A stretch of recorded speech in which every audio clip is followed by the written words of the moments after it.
The 0-2 pitch, swing and a miss, struck him out. The Philadelphia Phillies are 2008 World Champions of Baseball. Good evening, everybody. Welcome back to another episode of the Phixated Podcast. I am your host, Mike Azzolina, and I am joined by a guy that I am fortunate enough to have around to calm me down during the bad times, like this whole week. and he reminded me of it when the Phillies sprouted out a 13-run victory on Friday night. Regz, I'm so glad I have you, man. I appreciate that. That's very nice of you to say. I'm glad I can be here for you. Like I texted, what are friends for? If not to be there for you in the tough times. I know you can get a little emotional, so sometimes I just gotta let you know everything's all right and that it'll be fine. I have a hard time. Sticking to my, sticking my emotions in my pocket. Yeah. So look, as he's being very nice, I was a maniac during the Houston series. I don't know why it bothers me so much to lose really well-pitched games from our side. You know what I mean? Like if our pitchers are gonna go out and do that, it makes me so angry that these hitters just forget how to do anything productive. I don't understand it. I don't get it. I have a weird assumption that if I was a professional baseball player, this would never happen to me, which is a ridiculous assumption. But nothing drives me more crazy than when you get games pitched like that from your pitchers and you completely lay an egg. And it happened 3 times. And so I was on another planet. Yeah. For that series. So we'll get into the team more. I do have to ask though, is there ever and I mean this wholeheartedly because I think I've said this to you before where I've made the point that I'm about to make. Like our pitchers do that night in and night out to teams, right? Like we watch that happen on a nightly basis. So, guys like Fromber and guys like Brown are also very, very good pitchers. And it is okay. Like from our seat, we can watch it and be like, yeah, that's what Zach Wheeler does. That's what Chris Sanchez does. Those Astro fans are watching and saying, yeah, that's what Fromber does. That's what Brown does. I disregard this as a premise. This just means my hitters suck. And it drives me bonkers. Okay. Oh man, this was a series that I was actually happy that I couldn't watch and that I was 3 hours behind. And yeah, I wish I didn't watch either. I was good with being on San Diego time. Yeah, I was to the point I had to stop texting Azzy. I was exceeding my limit. And I knew it, and I did some self-reflection. And, after the 13, run game in Atlanta, I texted Azzy being like, see, I told you they'd be fine. And then it's the same thing with Spencer Schwellenbach. It's that the same guy premise. drives me nuts. But he's very good. I know. You keep telling me this, and again, I don't accept the premise for some reason. I'm not saying you're wrong or it's logical. I just don't accept the premise. I don't accept it. I don't accept that someone named Schwellenbach is mowing down my baseball team. I don't accept it. Yeah, based it on the name, not the stuff or the fact that he does it to literally everybody. I didn't say it was a rational take. Oh man, listen, good. This is one of the many reasons why I love Azzy, because he allows me to do this, and then he just ignores me for a day or two, and it's fine. And I'm sure he goes back at night and is like, man, he was on one these few days, and I just tell you when you're on one. You do, and I appreciate it. And I appreciate it. I don't know why it made me so angry during that series. Like, nothing in life was going that badly. It's not like something else was going on that I needed to be upset about. Yeah. It just drove me bananas. I think I want to do like a TikTok of your text messages. Please, you have my permission. I think I do. I think it would be really funny. A day in the life of the sane one in an unhinged friendship. Unhinged baseball friendshop. The rest of our friendship is very tame and does not include any of this. No. Oh my God, I'm a psychopath. So much to talk about with the baseball team, but how you doing, man? We have not recorded since last Thursday because of my travel. You texted me, Regz texted me on Thursdays like, you want to do tonight or another day this week? I completely forgot you were. I knew you were in California. I forgot when you were coming back. And I was like, I'm going to be on the red eye tonight, so not going to work tonight. I think people would be a little angry if I was. I don't know. Recording a podcast. Maybe you pay for the Wi-Fi. You jump on Discord on the plane. Maybe it's a weird, wild episode. The two girls next to me were passed out within 3 minutes of sitting down. As you're whispering about your Phillies in Houston takes. Yeah, it was, I mean, I think one thing that we haven't even really talked about, and we might touch on it a little bit during the Phillies portion, was the Mets series. Yeah. I watched the ESPN game on the flight to San Diego. So I had the game on when I got off the plane. It was 7-0. Yeah. So I was like, all right, cool, we're good. I'm gonna turn it off. But I mean, I was kind of caught up all week. I forgot they were playing on Monday, like totally forgot they were playing on Monday. So it wasn't until your first text. Yeah, I'm sorry I had to bring you back into this. Nah, it's fine. I would have figured it out at some point. But so how you doing, man? It's outside of the baseball team. I know baseball season for the boys is sort of wrapped, but how's everything else going? It literally just ended today. The oldest one had his last official tournament. His last games were today. That was it was Thursday to Sunday. He played 8 games in 4 days. Good Lord. So that was a lot of our time this week. He had another tournament last week, so we were, still in it, but got that all wrapped up. And I mean, everyone's off for summer, so it's much louder in the house, and there's more people asking for my attention during when I'm usually here by myself, working from home, 4 days a week.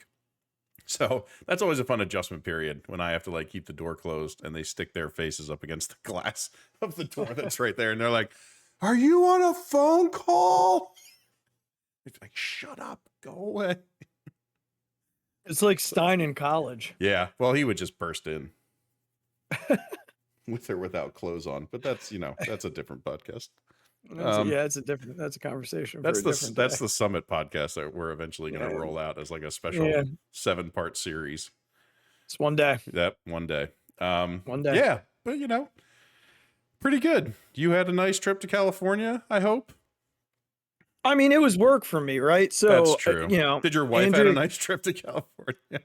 She did the training. She did 2 of the days. Oh, and there you go. The other 2 days, she just kind of, trounced around San Diego, and we went to dinner every night, hung out, at dinner all 4 nights. I was just very tired. I think you've seen me when I've been on the road when we record them. It's exhausting. So, she was really good about, I know it's a work trip. So, the one night we got back to the hotel after dinner and I pretty much just crashed on the bed and she goes, "It's only 8:00. And I was like, first of all, it's 11 is what my body says. Second of all, stop talking that way because I'm exhausted.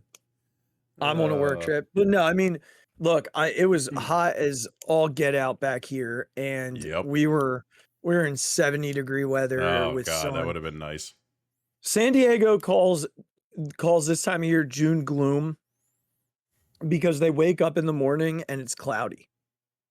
Tough. And like, and then by like 11 o'clock, the sun is shining and it's 75 degrees. Yeah. Yeah. Tough I know life. they got it tough out there. You know, I sympathize. I sympathize. Tough life. But yeah, man, food was good.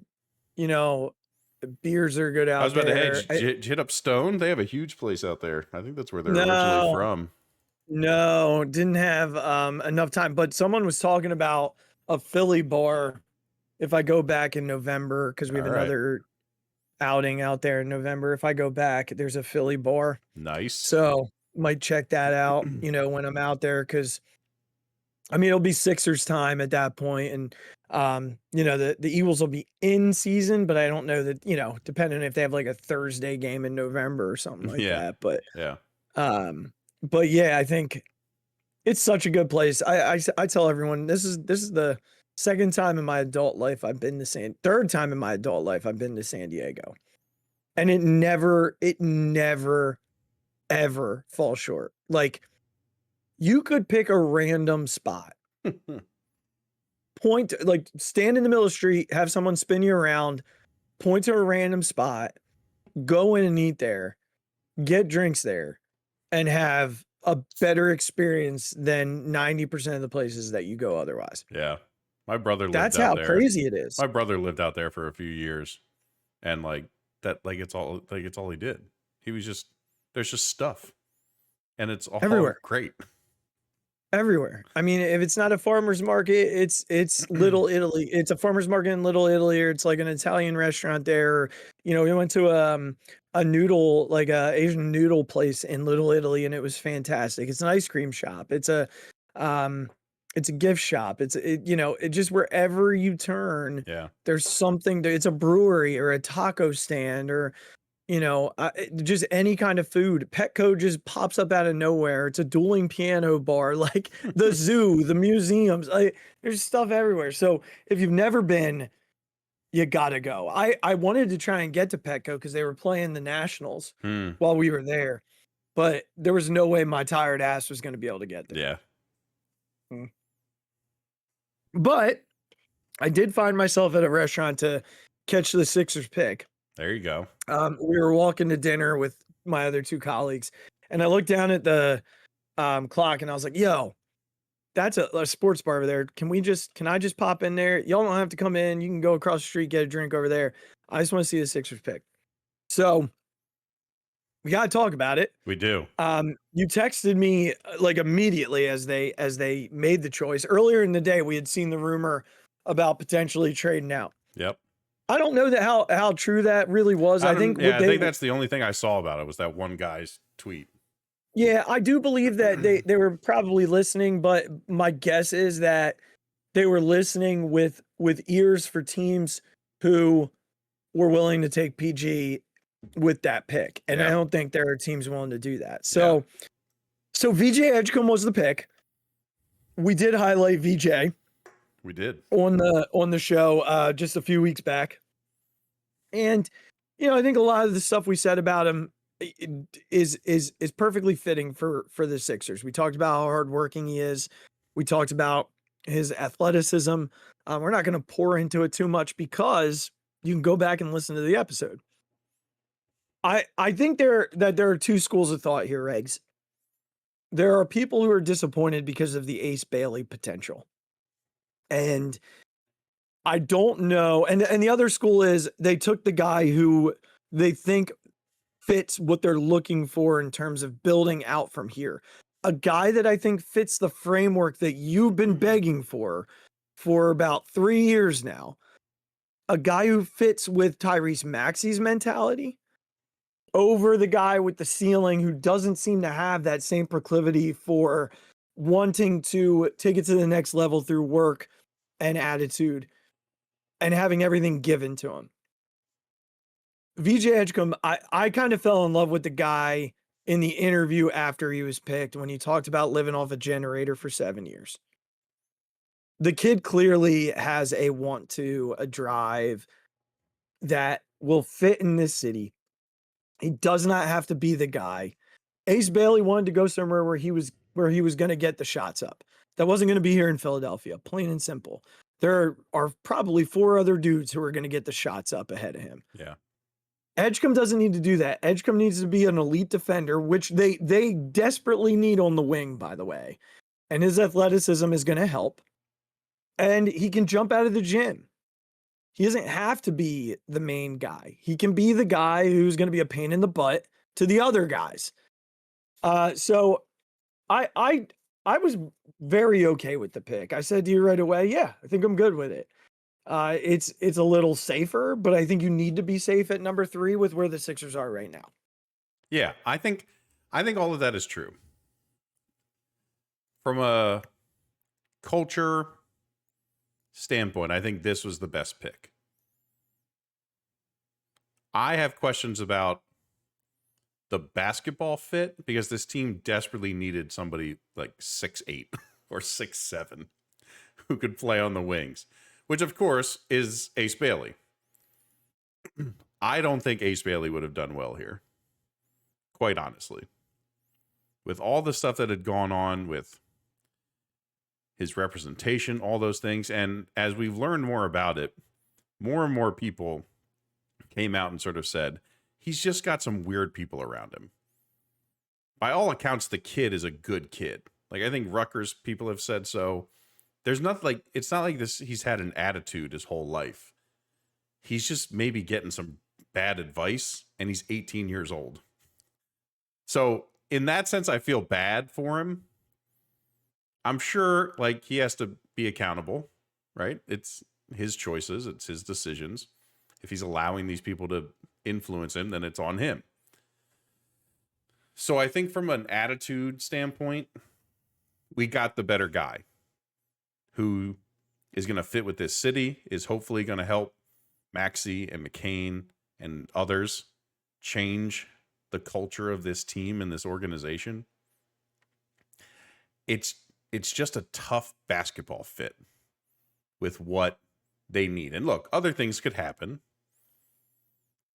So I can appreciate what they were trying to do. And I completely agree with it from that standpoint, from a culture standpoint, you want to get guys like this in your building and have them around for a long time. Yeah. And you have established players who, like you said, aren't going to give up shots to the rookie just because he wants them. This kid doesn't need those shots. Like, my big hope for him is his rookie year is he's like a better shooting version of Josh Hart. Rebound the hell out of the ball with your athleticism. Yeah. Be all over the place. Like, make every hustle play that's on the court. Feel it out, but just work your absolute tail off on defense and offensive rebounds and hustle and all that stuff. And start to figure out the shot, start to figure out the finishing, continue to work hard and get better and better. But if you can come in and be a guy like that, this team desperately needs people like that. Oh, for sure. Yeah. So yeah. I think that's my hope. It's not a perfect basketball fit, but I'm very happy with the person and the attitude that they got.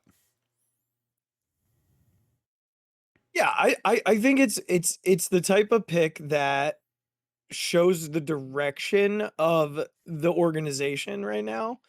And the direction is that they are kind of building a bridge. They are going to play out this year with PG and with Joel.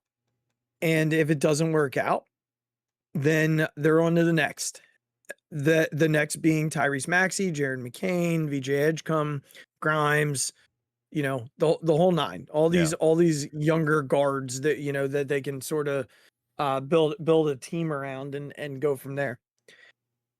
Now, later in the draft, there was a little bit of shock in Sixer Nation that they took Janai Broome from Auburn. Yeah. Now, I will say this, Regz.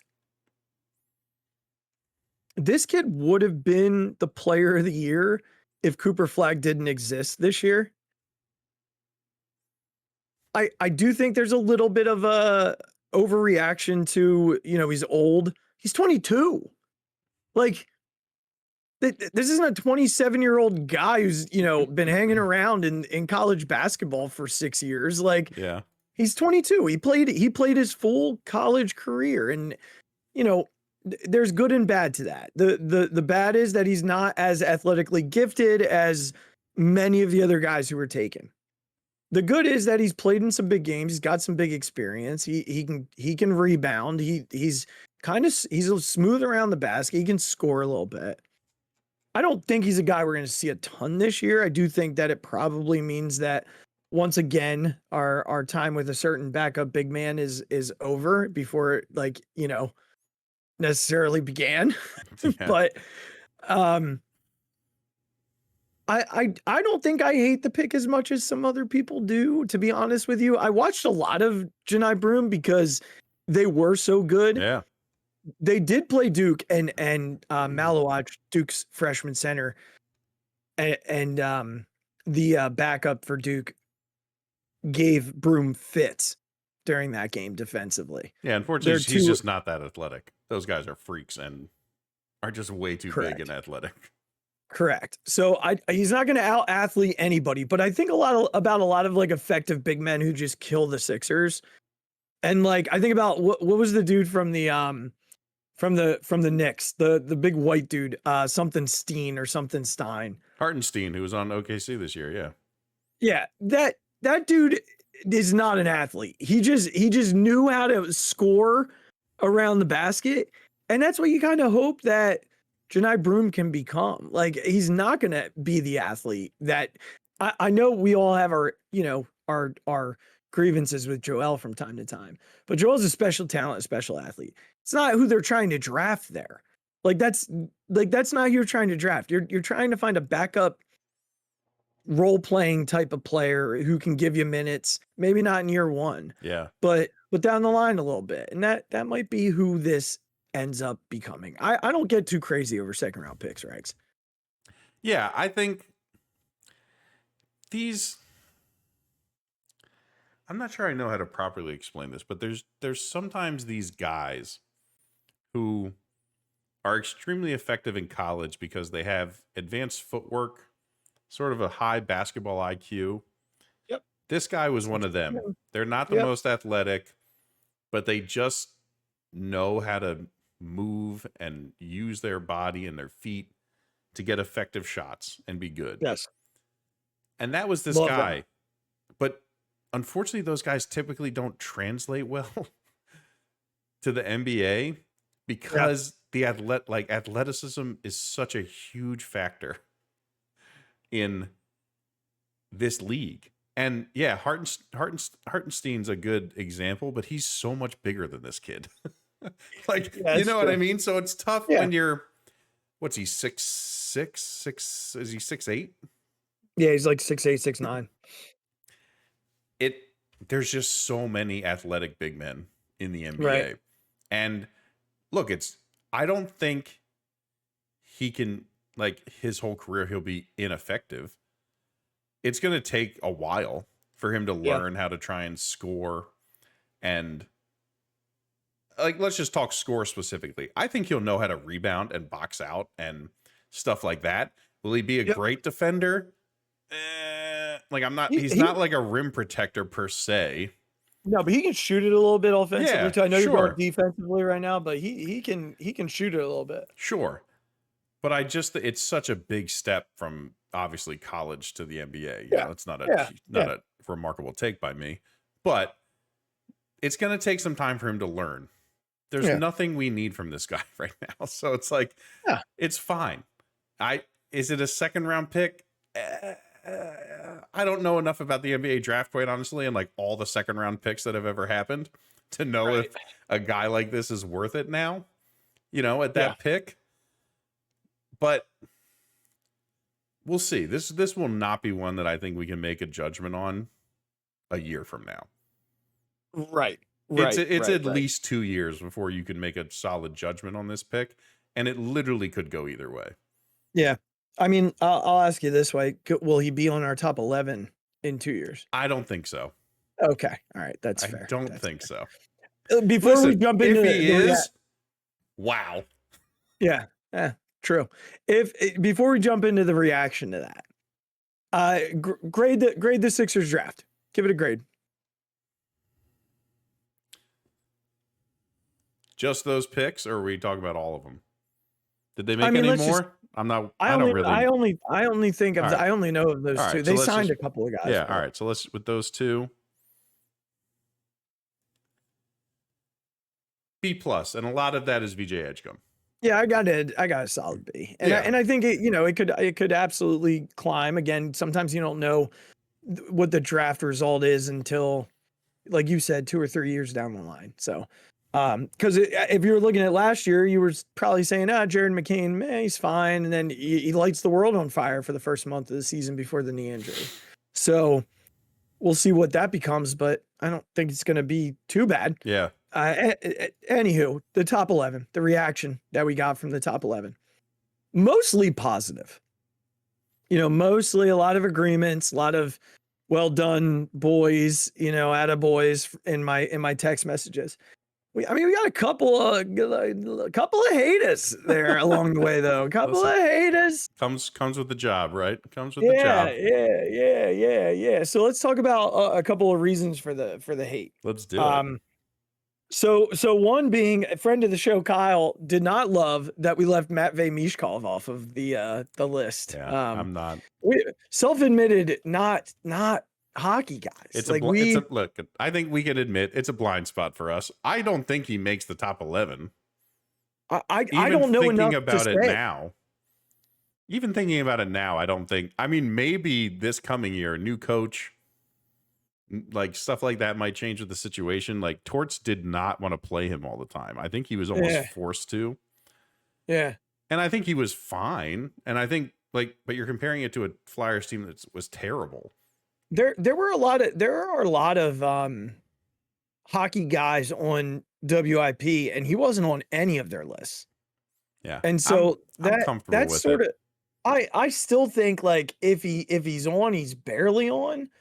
In my head, again, not being like, it is a blind spot, but like, Kyle, we're sorry, man. We're sorry.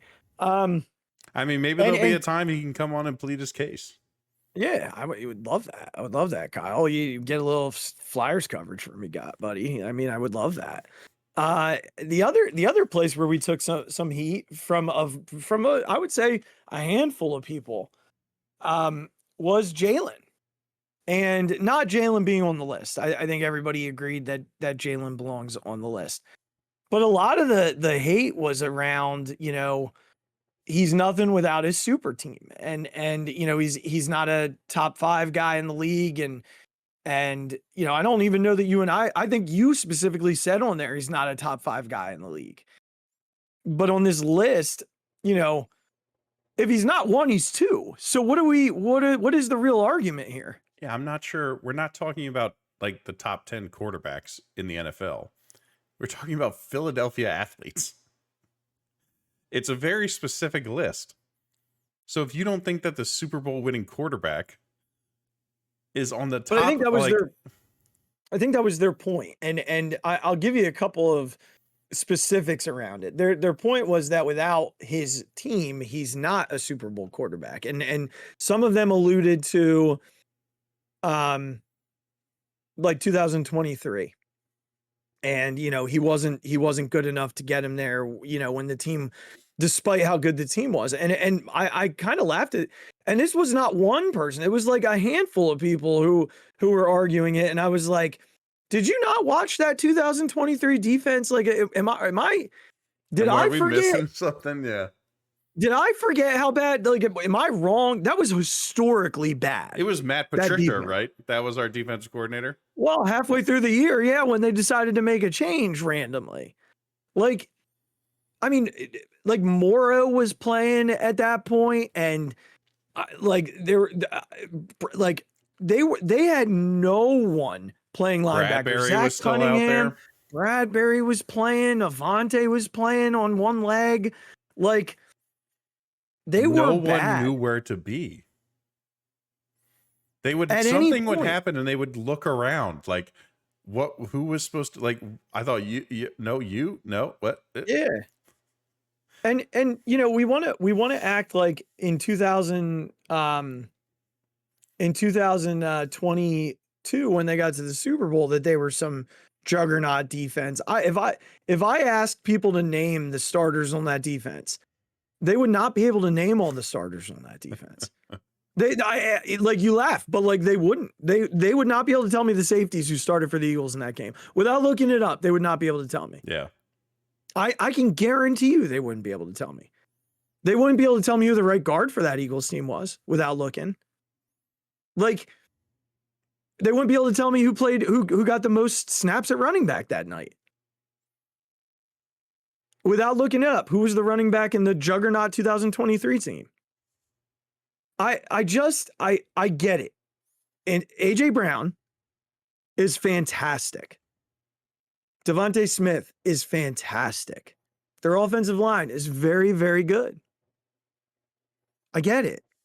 I totally get it. But I mean, like, do we say this about, like, I'm going to get killed for this and it's fine. But like, Troy Aikman had Emmitt Smith and he had Michael Irvin, right? Like, what would have been without those guys? He had a fantastic Their offensive line. Was, really good too. That offensive line is one of the greatest offensive lines of all time. Like, it's always up there on that list. When I went to Canton, there were like two dudes in there. Like a lot of that team was there. Was that all Troy Aikman driven? Like, I know Troy was good, but was he good without Michael Irvin or Emmitt Smith? You know, like, Joe Montana had the greatest wide receiver of all time in Jerry Rice. Of all time. You know, I've been saying this about Brock Purdy for 3 years, and everybody just looks at me like I have 5 heads. You know, the other point I want to make about Jalen is he is getting ready to play for his, 9th different offensive coordinator? No one brings that up when they talk about the super teams. Was Zach Baun any good when we brought him over last year? 2 rookie defensive backs just like magically become good. Maybe it's a coaching thing. You know, I get it. They were very talented. Ironically, no one picked him to win the NFC division game. No one picked him to win the NFC championship game. And no one picked him to win the Super Bowl. But after they won all those games, super team. Get out of here with it. I'm tired of it, Regz. I'm so tired of it. I know he's not the best quarterback in the league, and that's not what we're talking about. Yeah, but this was also not Trent Dilfer and the Ravens. You know what I mean? Like, who just relied on scoring 9 points and their defense would hold teams to 6 or 7. Or like the Peyton Manning Broncos team. Right. This was not like they didn't win in spite of Jalen. Jalen had his greatest games when they needed it. Yeah. You can talk all, like, again, was the defense an enormous part of the Super Bowl? Of course it was. Yep. But if the offense doesn't show up and Jalen doesn't make the plays he needs to make, like, that dagger throw is one of the greatest football throws of all time. What about the 4th and 12 against the Commanders down the sideline? Absolute dart. What about on a huge play? The first down pickups with his legs on multiple third downs.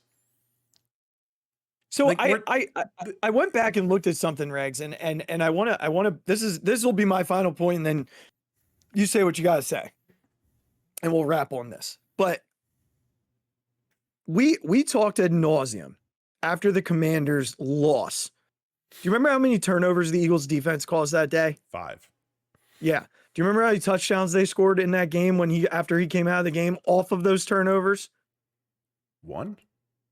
They didn't score a touchdown. They kicked a field goal. Oh, they kicked field goal. They scored the touchdown also before the turnovers. Yes. So they caused 5 turnovers, but they didn't score a touchdown at any point because Jalen was not in the game then.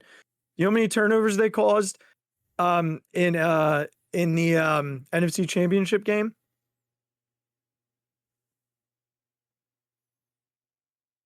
including turnovers on downs?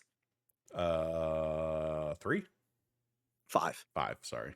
You know how many touchdowns they scored off of that? 4, at least. 5. Yeah, see, there you go. So like, don't tell me that Jalen is a product of that super team, because when Kenny Pickett, who was drafted as a first round quarterback, played with that same super team, they lost the game. When Kenny Pickett started the following week, the offense didn't look good for the first 2 quarters.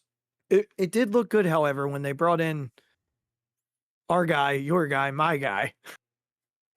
Just saying.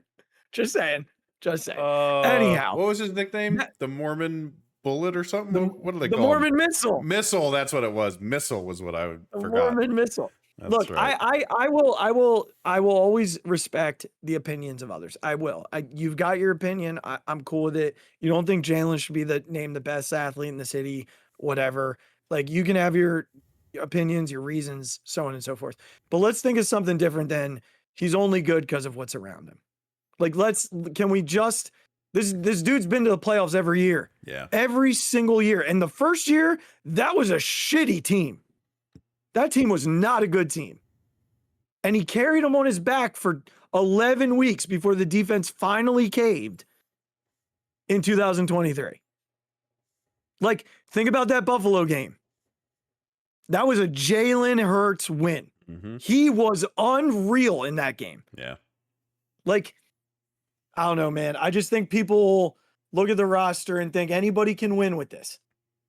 Anybody can win with this. Well, I don't agree. Don't agree. All the greats have had greats around them. Yeah. That's it. I'll shut up. Go for it. No, I have nothing else to say. All right. Listen, if you don't agree, pack your bags. You can still listen. It's fine. Please listen. Yeah, please listen. I did appreciate it. I had a lot of people reach out about the top 11. It was fun. It was fun to debate or hear what other people thought, and I really did enjoy it. It was a good talking point with the Jalen thing. I think, we've had the conversation on here, but I'm putting it to rest. I'm slamming the gavel. No more conversations about Jalen and the super team here for us. But a lot more conversations about the baseball team. You want me to do my trade proposal first, or you want to talk about this road trip?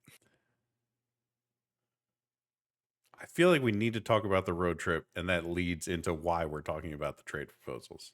All right, I think that's fair. So, we are doing a road trip luggage check tonight. So, we've got 6 things we want to talk about, and 5 of them are specific players. 1 is a group. And we're going to talk about the idea behind what did they forget when they packed their luggage for this road trip. Now, let's be fair. It started terrible, ended fine. They came off of 2 out of 3 from the Mets. They scored like 20 runs in 3 games. Everybody was excited. They go to Houston, and apparently whatever happened in 2022, we gotta check this plane.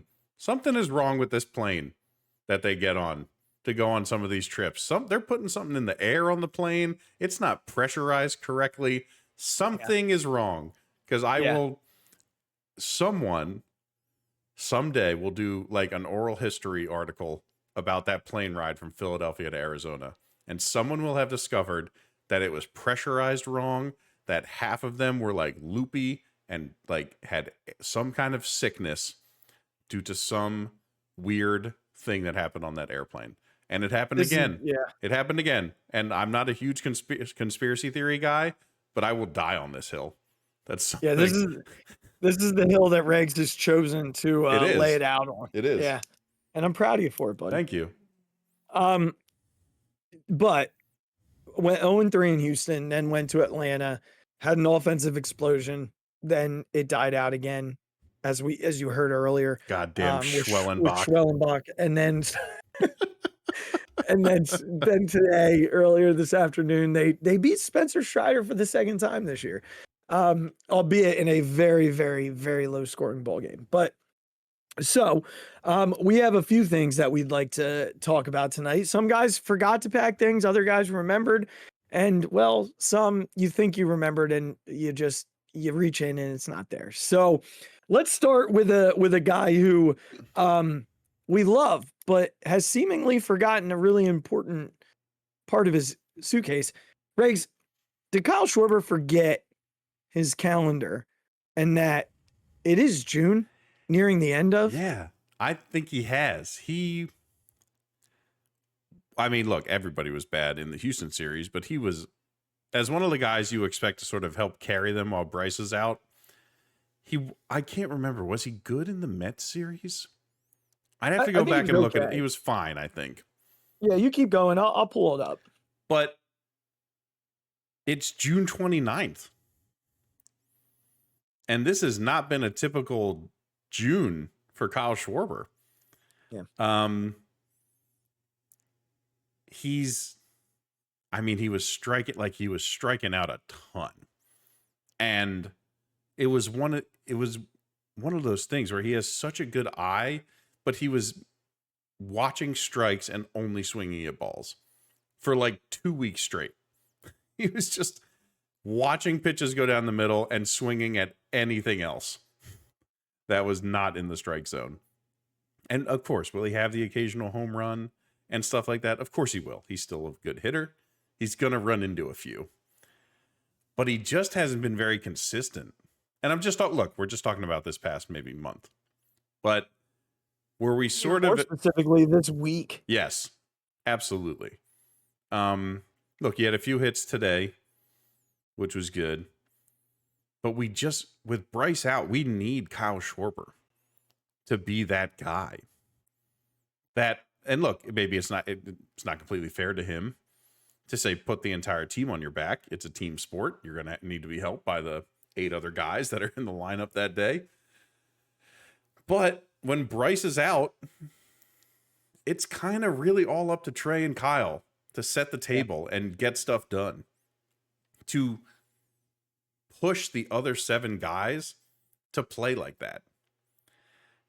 And I'm hoping maybe it's just going to wait a month. July Schwarber is going to be a monster.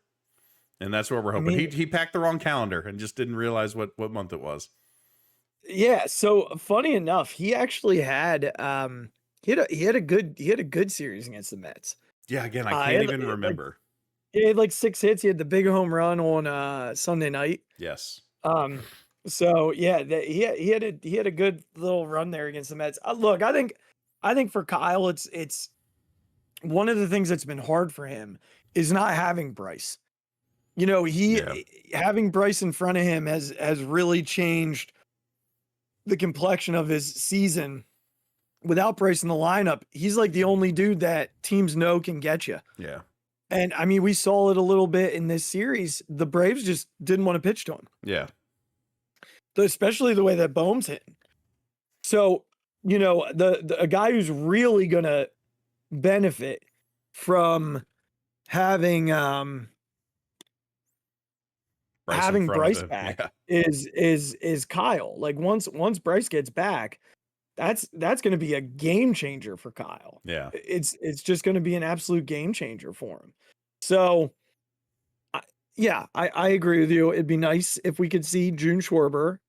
Maybe it'll be July. Maybe it'll be October.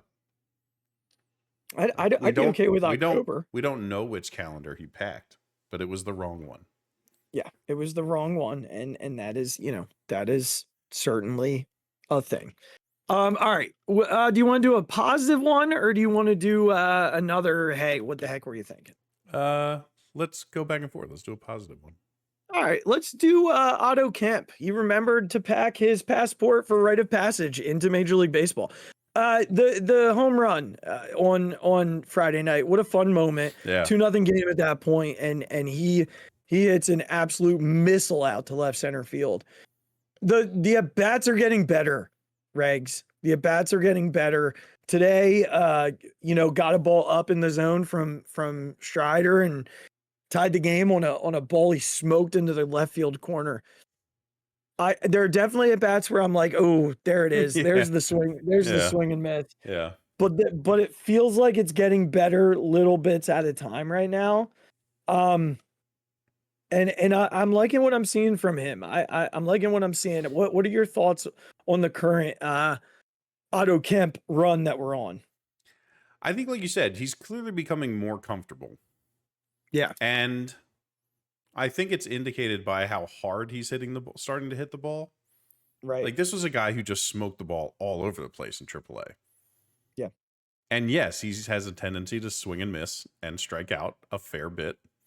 And like you said, we see that sometimes. But I think we were all just kind of waiting for him to start smoking the ball when he would get when he would get some pitches to hit. He wasn't really doing that to start. And we were all kind of waiting for, look, man, we knew you were going to strike out. If you're striking out that much in AAA, it's going to happen in the majors. But at least on the ones you're getting like that are there and you're getting a piece of, like, let's start seeing that Otto Kemp who is smoking the ball all over the place. Right. So I think that's all we can really ask of the kid is just do what you do, man. Hit the ball hard when you get a piece of it. And we've seen good things are going to happen when you do that. So it was great to get the home run. Obviously, I think they said on the broadcast that they found the kid and his dad who caught it, able to get him a signed bat. You know, he was able to get the ball back, which is great. Always a good story when you hear that, you know, fans are willing to do that and, you know, have a nice exchange with the player. So good for him. Obviously, for a guy like that from D2 and undrafted and all that, to get one home run in the major leagues probably felt like an impossible task at some point in his life. So good for him. And I keep hoping, keep just hitting the ball hard, dude. Yeah, let me ask you this, Regz. The way he's playing, does it make you want to use all your bullets for a reliever and leave the outfield situation to chance, or no, Azzy, shut up, go get the right field bat? The second one. Okay. I still think they need a bullpen. Like, don't get me wrong. But no, I don't think that they have found their solution for the outfield. And even if we'll talk about some different scenarios when you talk about your trade thing, so we'll leave it to that. But yeah, I'm still in. If you can find a bat, like a real one, not Austin Hayes or some schmo like that, like, go get it, man. Yeah, and look, it's not going to be easy to find, which is part of the reason why I asked the question. Like, you know, I think getting one is going to be important. I just wondered if you were comfortable with the idea of maybe having just Kemp be the platoon partner for whoever is playing left field. I think the easiest way the easiest way I can put it is the absolute priority has to be a bullpen arm. Or two. And I am not prioritizing the bat over either of those things.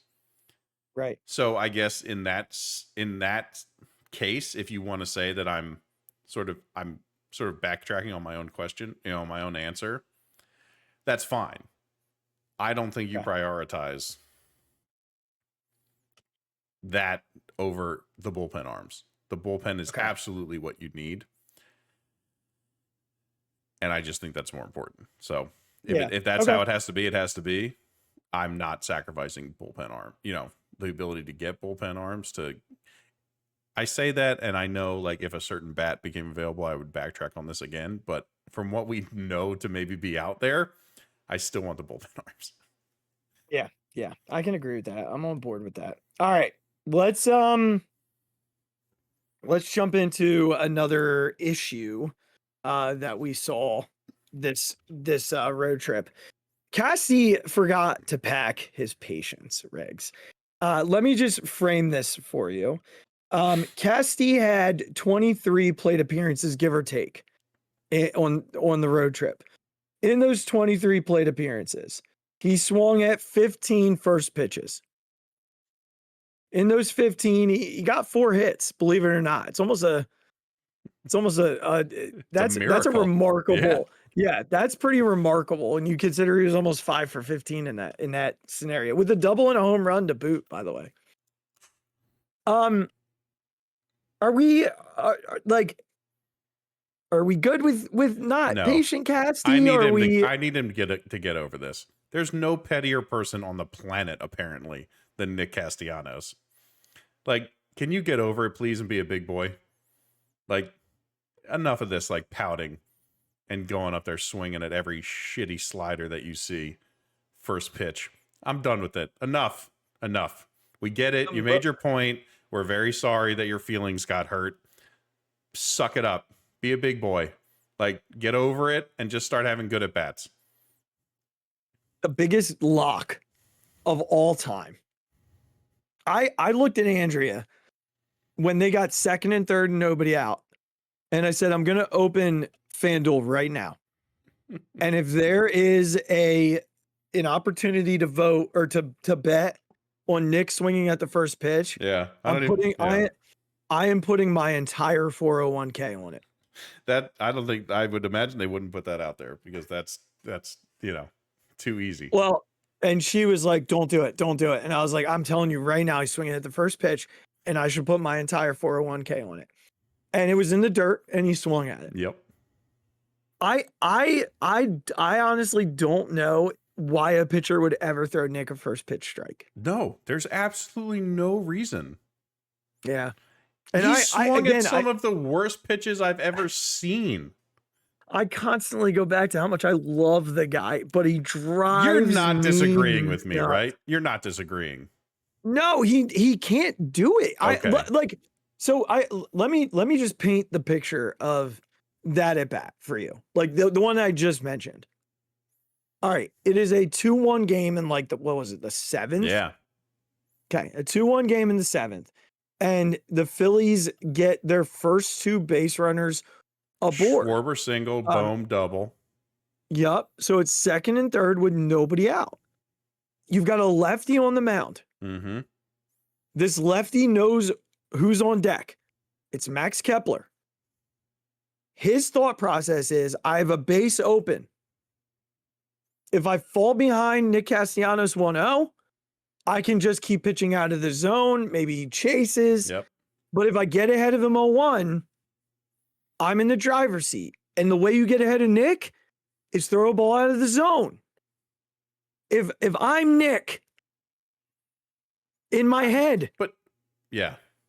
I need to go up there knowing who's behind me. And that this is not even this isn't even a pitcher playing chess. This is something they teach you in high school ball. This is why it's so stupid. He knows this. Yeah. There's no way the Phillies haven't made this information available to him and loud and clear. This is why it's so stupid. Yeah. Get over it, man. I don't care if you don't like StatCast and defensive metrics. You've looked slow and bad on defense. Get over it. And how about help your team? How about stop starting every at bat down 0-1? Yeah. He's a big reason why I want them to get another right-handed bat. I just want to drop him a little bit. Their Get him into right-handed hitters have been terrible. Yeah, get him into that 6 hole away from the first 5 or even in the 7. He bitched about that too, though. He bitched about that too because it hurt his precious ego. Yeah, well, and he doesn't think he deserves to be down there because he's Nick Castellanos. Here's the thing. Here's my clap for you, Nick. Good job, buddy. You had one good season, and then we paid you, and you've been fine. I mean, he's had more than one good season. Okay, cool. We paid you, and you've been fine. You haven't come up here and been setting the world on fire. That all of a sudden you're like, oh, I'm the right-handed version of Juan Soto, and I deserve all this crap. Get over it, man. God. So I'm just gonna say a couple of things to this. The first being that he has been outside of the first year. Nick has been mostly Nick Castellanos. He has been a 20 home run guy, a 25-30 double guy. He's just not as consistent as I think we all thought he was. I believe that there was a misunderstanding of who Nick was. This is who Nick is. He's a free swinging dude who, if he gets a ball in the middle of the plate, he's going to hit it. But he's going to chase a heck of a lot. From a defensive perspective, yeah, he's definitely lost a step. I'm a little concerned that Topper is being pushed around a little. And now today wasn't a day where I wanted him to be pulled. And even though it was a 1-run game, he would have hit the next inning. And you don't want to put Rojas in there. Yeah, right.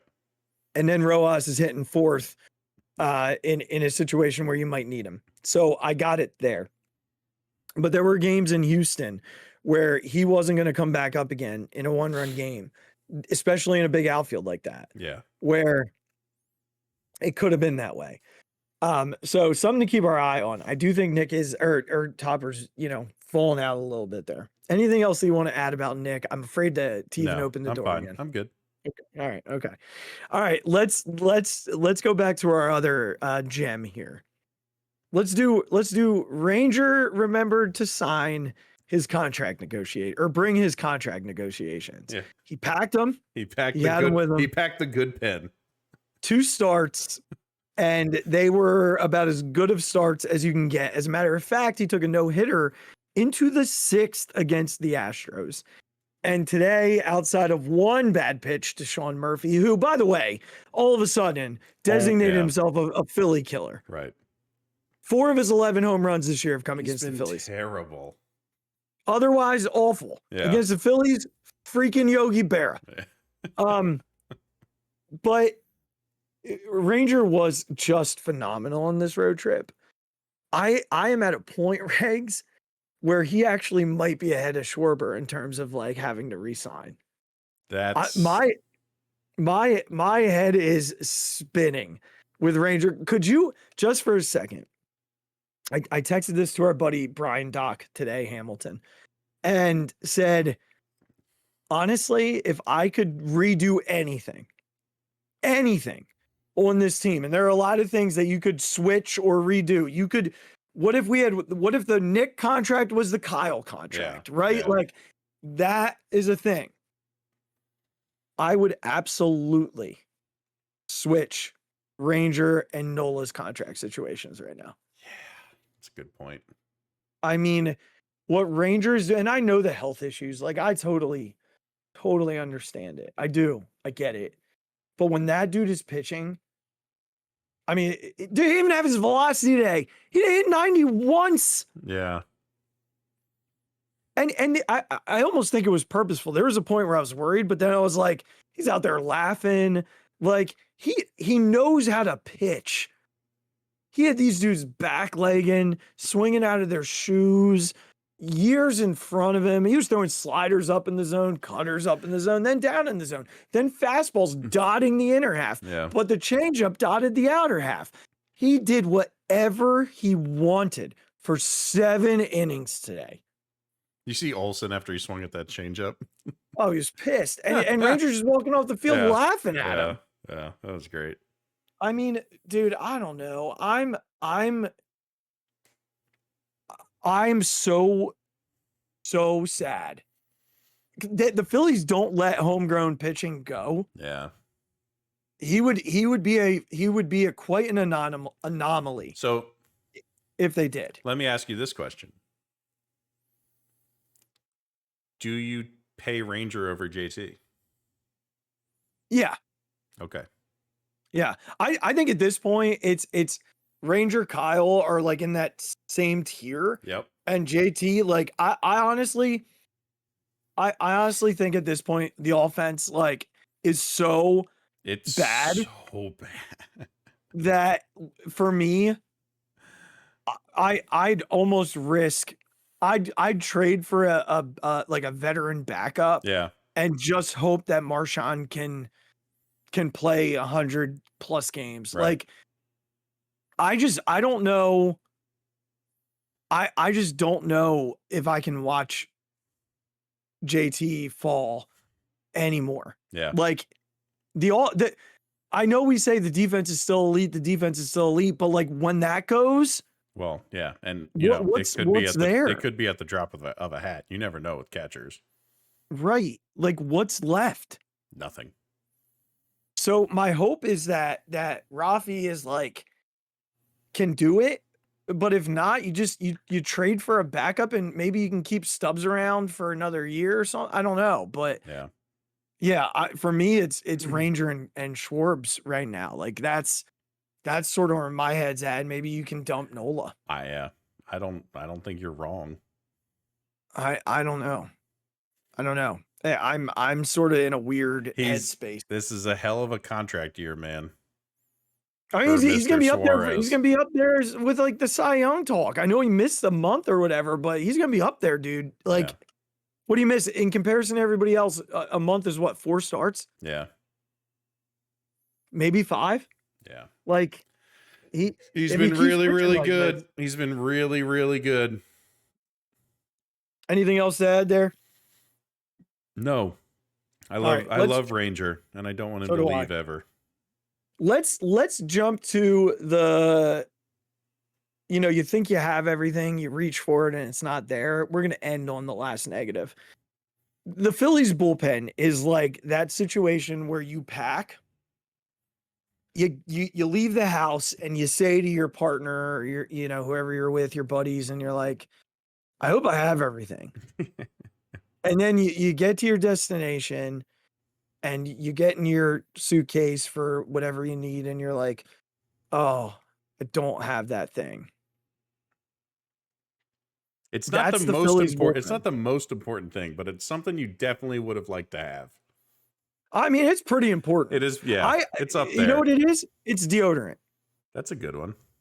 It's deodorant. Like that's the Phillies bullpen. It is there. If you don't have it, can you get through like a night maybe? Yeah.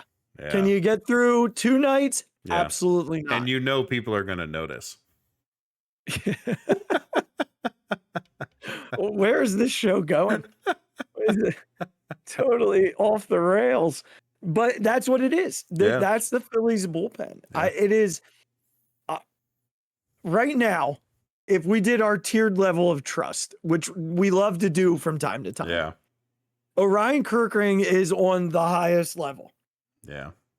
I think maybe the only guy on level 2 is Tanner Banks. It might be. Good Lord. What have we come to?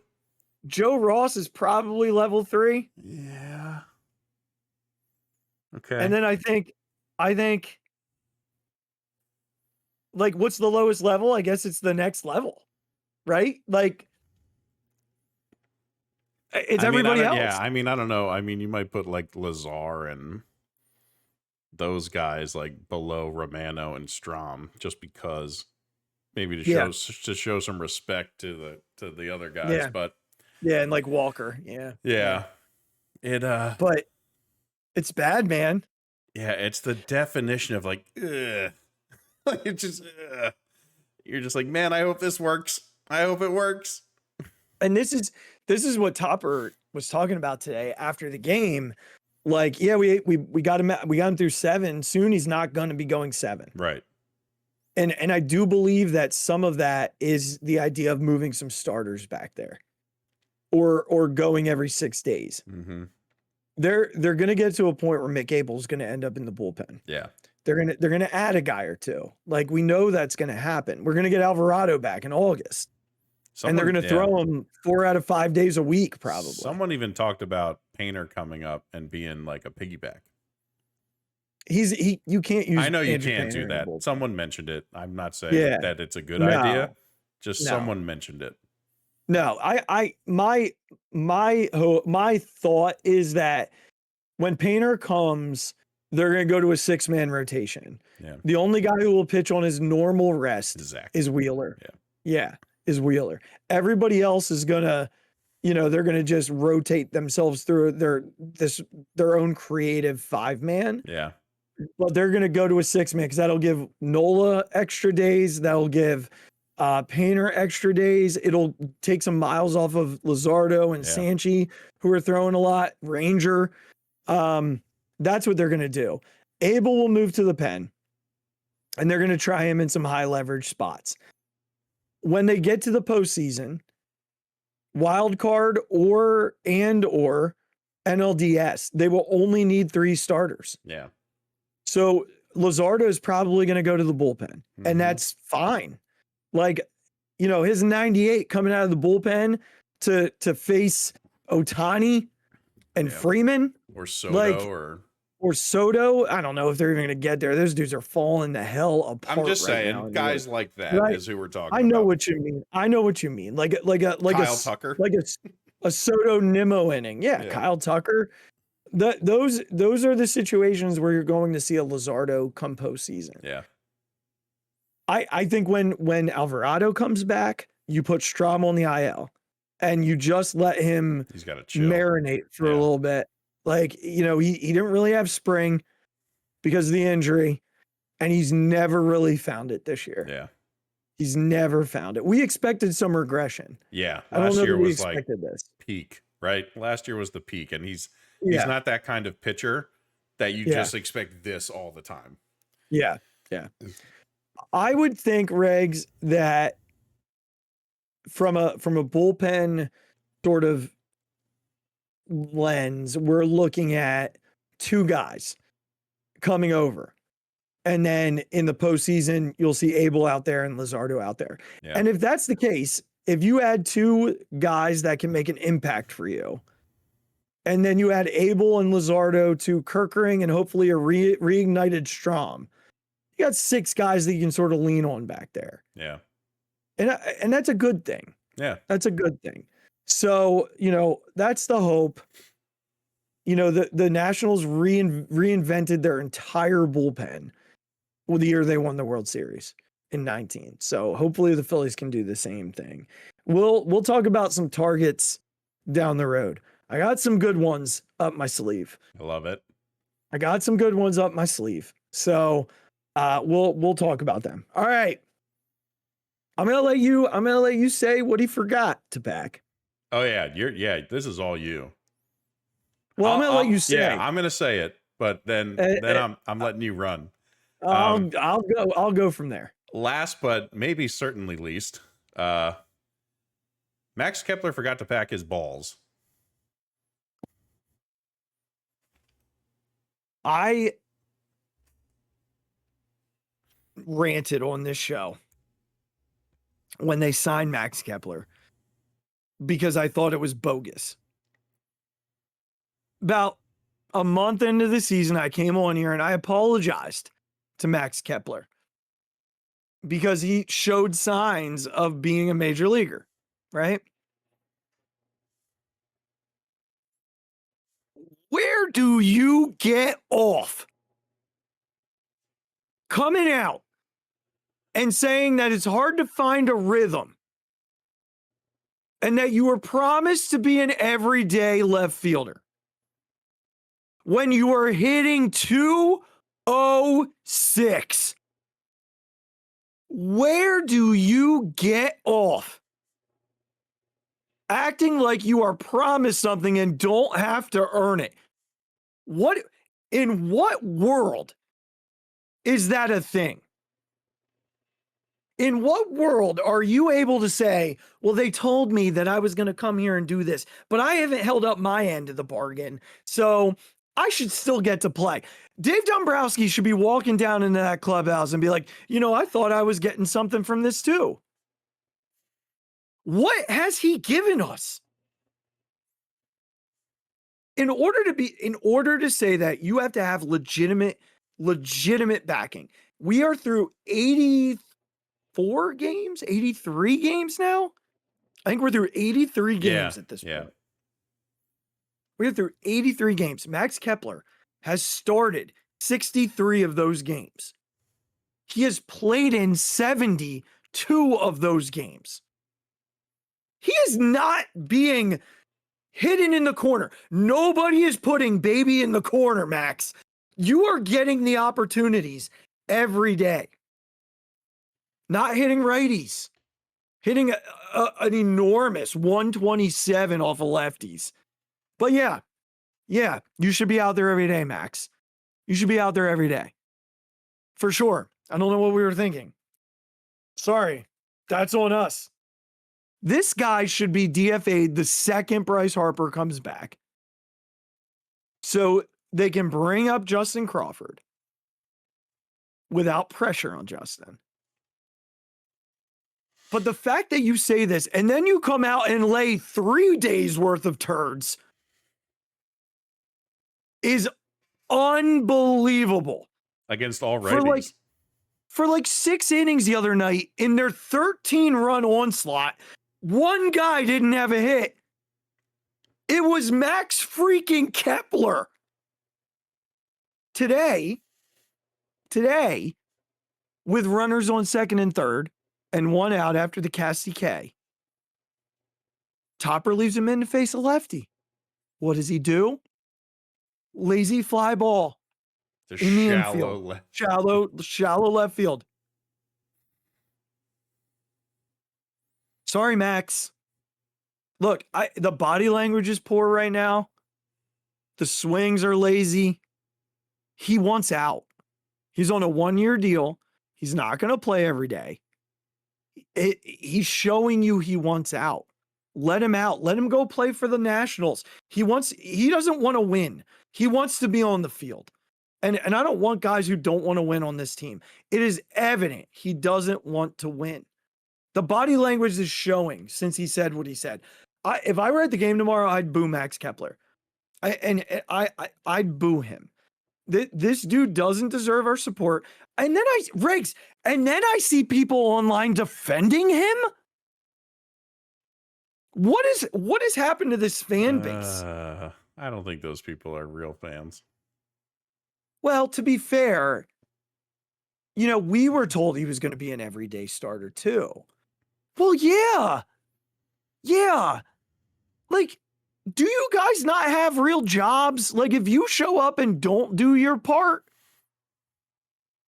like, it's already weird enough that in baseball, you get to show up and do your job 1 out of every 3 times and you're considered really good at it, right? Yeah. Like, imagine you and I showing up to our jobs and being like, it's Tuesday, Wednesday. I did my stuff on Monday, so I'm just not going to try hard today. I'm going to make sure 1 out of 3 of my projects gets done well. That's like Max basically saying 1 out of my 5 projects is what I'm going to do. Yeah. That's what he's doing right now. And our fan base is like, oh, but the poor guy was promised that, he was going to play every day. But keep paying me and make sure that I keep getting the projects and the accolades. Get out of my city. I don't want you here. He's the anti-Whit Merrifield. Like Whit wasn't good, but Whit was accountable and played hard, and the body language never changed. Yeah. Whit never complained about not playing every day. Ever. Say what you want about Bryson Stott. Bryson says it the right way. Well, when he's asked about it, he's like, yeah, certainly like it, but I'm not going to use it as an excuse. And here's Max. Here's the excuse. Like, get this guy out of my city and bring me Justin Crawford. At the end of the day, one of my buddies said it to me today. At the very worst, Justin Crawford is Ben Revere. I would take Ben Revere on this baseball team. Imagine Ben with this group. That dude hit 300 with his eyes closed. Yeah. Like, if that's the floor, bring Crawford to me tomorrow. Get this guy out of my city. But I do believe, Regz, and this is where I'll stop, they're waiting for Bryce. They don't want to bring Justin up, and all of it is like on Justin Crawford at that point. So I think it's when Bryce is ready, they'll do both in the same day. But I think, to wrap it up, Max Kepler's time is running out here in Philadelphia. Yeah. No notes. Well done. Thank you. Ready for my trade proposal? I love these more than anything. You know this, and I cannot wait. So Regs, this is not, we're not locking this in as the perfect offseason. No. Or the perfect trade deadline. We're just bringing up some ideas that are a little out of the box, players that maybe people haven't thought about. Yeah, this is your appetizer. This is your appetizer, folks. This is your appetizer. You want the real thing, you Just come back in a couple of weeks. Something. Just a come little back something. in a couple of weeks. You know what I'm saying? Come back in a couple of weeks. All right. So the Phillies need a right-handed bat that can pop one. Because right now, their only opportunity for that is Trey Turner, apparently. So I looked around, and clearly, the names that are out there, we talk about, Luis Robert, right? People, I've mentioned Byron Buxton. Robert doesn't sound back like on the twin. the IL. Is Robert back on the IL? Yes. Great. As of today. We talk about Byron Buxton, but it doesn't sound like they're willing to trade Buxton. Yeah. So, sometimes you gotta get creative to get a bat in here that can make an impact. And the Phillies have a first baseman who has been very vocal about if you get the right-handed bat here, he would be willing to move to the outfield. Most people are probably listening to this and saying, oh, he's just going to throw the Rhys Hoskins name out and call it creative. No, I'm not. Because that is not what we do here. Maybe on some other podcasts, but not here. Not here. In this scenario, Bryce would move to left field. And that's fine. And again, this is a dream scenario because I don't know if they're going to do that with his wrist. But move him to right field or left field. They move Alec Boehm over to first base. And they trade with the Arizona Diamondbacks to bring Eugenio Suarez over to play third base. And his 25 home runs sit right in the middle of the Phillies lineup. That, my friend, is creativity. Interesting. I'm not sure he helps our swing and miss problem. I don't care. Yeah, sure. I don't care. You might as well. It's a 1 year. That's a fair point. He's done after this year. Yep. He's done after this year. They need a guy who can come up and hit a ball out of the stadium from the right side. Because even when or Bryce several, because it seems to be all he swings for, which is fine. If I'd have to look at his baseball savant, honestly, I don't know what his contact swing miss stuff is. No, I don't either. I was just thinking power wise. Yeah, sure. And I think about how the lineup lengthens if they do something like this come October. Think about a lineup that is Turner, Harper, Schwarber, Suarez, Boehm, or Boehm, Suarez. I think either one is fine. Stott hits 6th, Nick 7, Marsh 8, JT 9, or JT 8, Marsh 9. That lengthens your lineup in such a way. Like, Suarez behind Kyle is a nightmare for teams. This dude, also, not to mention, elite defensive third baseman. Like, elite defensive third baseman. I did not know about his defense, quite honestly. That was going to be my next question. He's a very good third baseman. I actually wanted to look up. I'm going to look up his savant right now, and we'll be able to see both. So, all right, here's his visuals. So yes, his chase rate is 27%. Ooh, his range is way down. I apologize. 11% range fielding. Whiff rate 16%, K rate 24%. Hard hit percentage 89%. Barrel 89%. Average exit velocity 70%. X slugging 89%. The guy hits the ball hard. Yes, he does. And I do think looking at his swing chart, his spray chart, he'd have a couple of extra home runs at Citizens Bank. Looks like the 25 would be 29 at CBP. That Arizona field is where baseballs go to die. Yeah. So again, maybe not the ideal scenario, but a little bit. And I think it maybe takes on a 1 year deal like a Griffin Burkholder, Dante Nori, Yeah. I don't know what Arizona's looking for. Yeah, Their outfield sure. pretty good as constructed. So something of that regard, that tier of prospect probably. So, definitely of interest for me is a guy like Eugenio Suarez. I like Stick him in the middle of the lineup and just let the ball fly. Let it fly. Although the defense is more suspect than I thought it was. It's a good start, though. I like it. Next week, I'll bring you a bullpen arm. I got a good one. Maybe not one that people will be super excited about, but I got a good one. Very excited. Very. Oh, man. Well, this was fun, buddy. It was a good one. I missed you. This was good. I missed you too. And we'll be back on Thursday. Until then, make sure you click subscribe on the YouTube channel below. Go ahead and go to wherever you get your podcasts. Click follow, rate them, unfollow, rate again, follow again, do all the things again. Head on over to social media at the Mic Drop 5 at Big Regz with a Z. Head on over to Facebook at the Phixated fan page.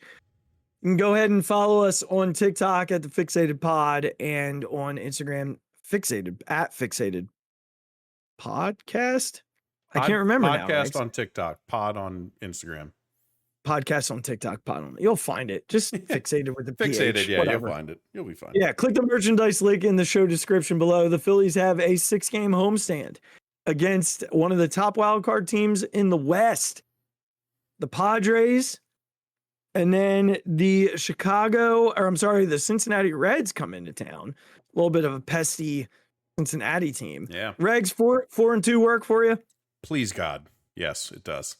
Yeah, 4-2 would be just fine before they head out west for their final road trip of the unofficial first half of the season.